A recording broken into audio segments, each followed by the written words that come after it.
Hey, what's up guys, welcome back to another video. Today I'm gonna show you how to fix your Wi-Fi is not working on your macOS device.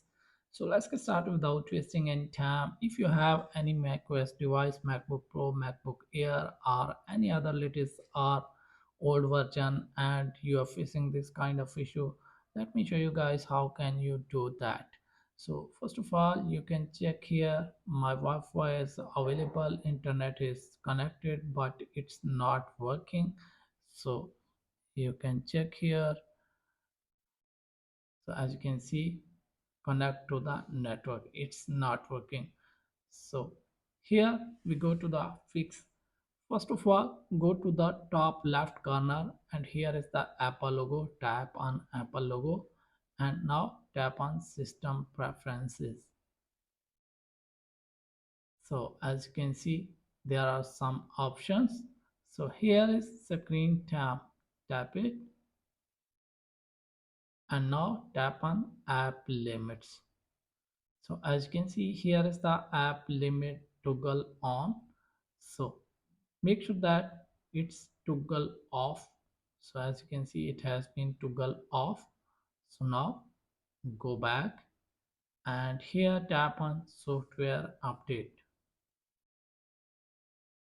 So if there is any software update available, make sure that you have updated it on the available update.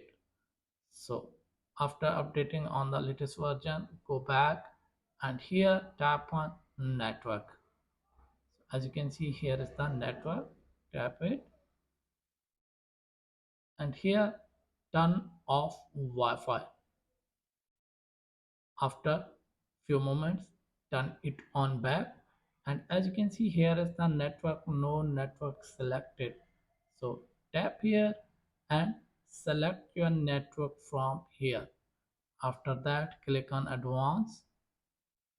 So here select on your Wi-Fi network and then tap on OK. So now close the page. So as you can see, Wi-Fi has been connected and here is the showing.